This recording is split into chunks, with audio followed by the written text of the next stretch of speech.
Assalamualaikum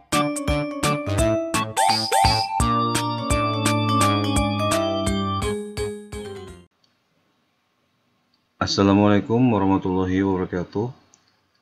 Halo rekan-rekan semuanya, pada kesempatan ini saya akan membahas terkait analisis regresi linear sederhana dengan menggunakan SPSS. Ini merupakan edisi part 2, di mana pada edisi sebelumnya, di part 1, saya telah membahas konsep dasar dan uji asumsi klasik regresi untuk regresi linear sederhana.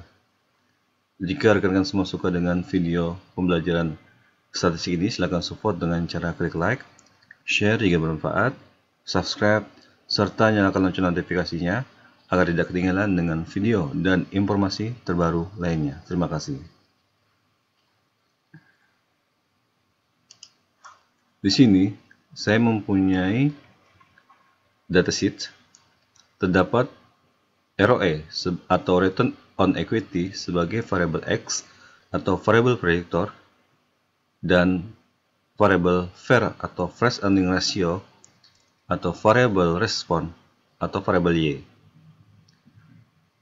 Karena kita akan menguji di sini adalah pengaruh Return on Equity terhadap Fresh Earning Ratio pada perusahaan manufaktur sektor industri barang konsumsi. Oke, kita copy terlebih dahulu.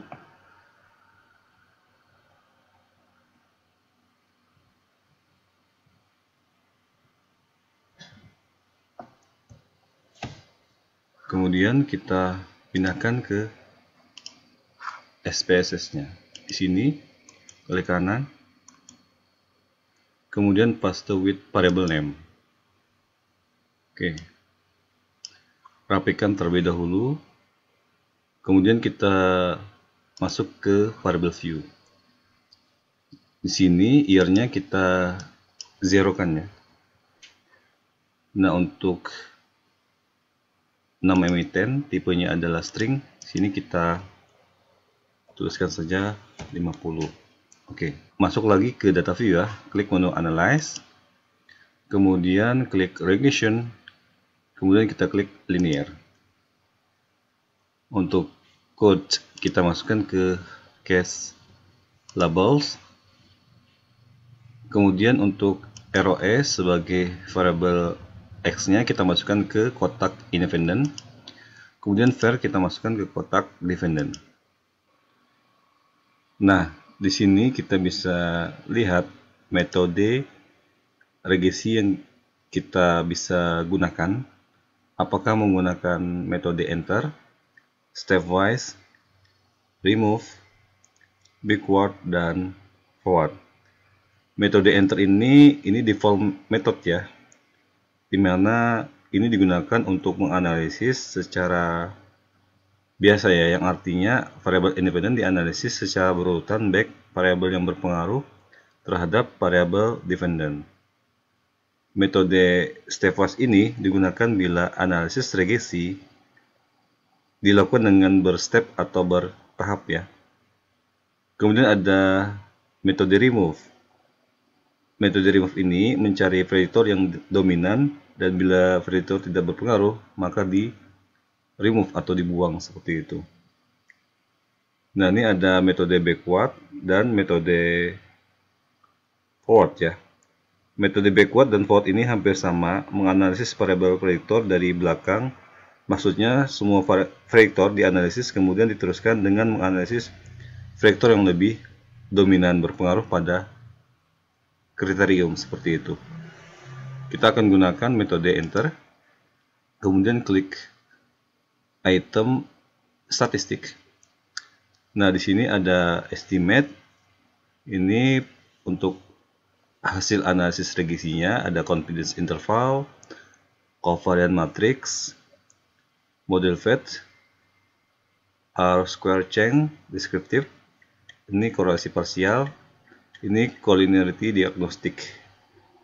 Ini digunakan ketika kita menggunakan uji multicollinearitas ya. Karena ini untuk regresi linear sederhana, maka tidak kita gunakan seperti itu. Kemudian ada residual, di sini terdapat Darby Wilson dan case-wise diagnostic. Menggunakan Darby Wilson ini ketika data yang kita gunakan adalah data sekunder.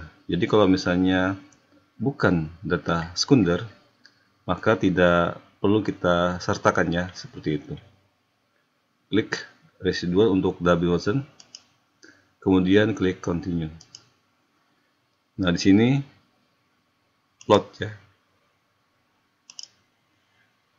Pada jendela plot terdapat ZPRED, ini standardized predicted value ya, nilai prediksi yang terstandarisasi. Kemudian Z-resid artinya standardized residual, nilai residual yang terstandarisasi. Kemudian deleted residual, adjusted predicted value. Kemudian S-resid, studentized residual. Kemudian SD-resid atau studentized deleted residual, seperti itu. Yang akan kita gunakan adalah ZPRED untuk X, kemudian S-resid untuk Y. Klik histogram, klik item normal probability plot. Kemudian kita klik continue. Oke. Nah, ini adalah hasil atau output dari analisis regresi linear sederhana. Di sini tidak ada variabel yang di remove atau dibuang seperti itu. Ini kemudian model summary-nya terdapat nilai R dan R square hingga ke Darby-Watson test. Nilai R ini menunjukkan tingkat hubungan atau keeratan antara peubah X dan peubah Y, seperti itu. Di sini kita bisa lihat nilainya adalah 0,343 atau sebesar 34,3%. Di dalam interpretasi koefisien korelasi terdapat 5 hubungan atau keeratan, yakni sangat rendah, rendah, cukup kuat, kuat, dan sangat kuat. Karena berada di nilai 0,343, maka tingkat hubungan tersebut antara peubah X dan Y adalah rendah. Kemudian di sini nilai R square. Di sini kita bisa lihat nilainya adalah 0,118, yang artinya sebesar 11,8%, sedangkan sisanya dipengaruhi oleh faktor lain atau variabel lainnya, seperti itu. Kemudian di sini ada nilai Darby-Watson test. Untuk interpretasi dari Darby-Watson test sendiri akan diberikan pada materi yang terkait dengan uji autokorelasi dengan Darby-Watson test, seperti itu. Nah, kemudian di sini ada ANOVA. Karena ini untuk analisis regresi linear sederhana, maka kita tidak gunakan seperti itu. Kemudian ini adalah nilai koefisien, di mana di sini ada nilai konstantannya sebesar 13,115 dan nilai ROI-nya sebesar 0,523. Di sini dia berpengaruh positif dan signifikan karena kurang daripada 0,05 atau 5%, seperti itu. Di sini kita bisa ke persamaannya. Di sini kita bisa tulis persamaannya 13,115 plus untuk X-nya di sini 0,523. 0,523 seperti itu. Nah, ini adalah persamaan dari analisis regresi linear sederhana. Kemudian kita kembali lagi ke output SPSS-nya. Di sini kita bisa lihat ya, ini untuk uji normalitas terdapat grafik normal ppplot. Untuk uji normalitas sendiri kita bisa menggunakan metode grafik atau metode statistik seperti itu. Nah, di sini juga kita bisa lihat untuk uji heteroskedastisitas. Ini adalah grafik scatter plot. Sama dengan uji normalitas, kita bisa menggunakan metode grafik atau metode statistik seperti itu. Nah, di sini kita bisa lihat ya untuk uji parsial atau uji T. Jika kita melihat untuk tingkat signifikansinya, kita bisa lihat di sini ya. Ini kurang daripada 0,05. Untuk menentukan T tabelnya, kita bisa hitung ya. Di sini T tabel. Rumusnya df n dikurang 2 seperti itu. Jumlah observasi n-nya ini adalah 65 ya.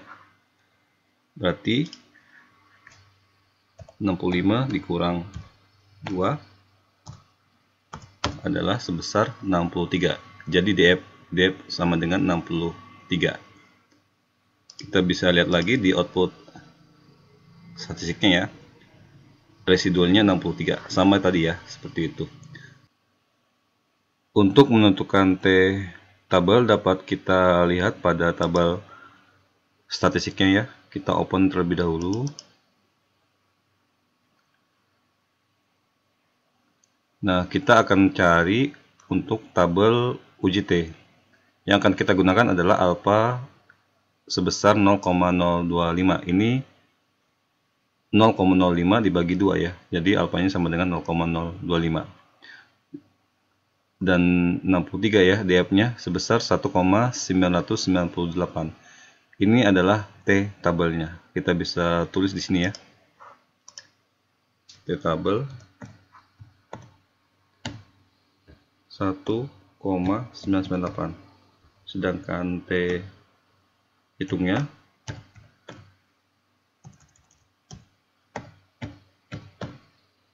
sebesar, kembali lagi ke output SPSS-nya, ini adalah 2,901. Kita bisa tulis ini 2,901.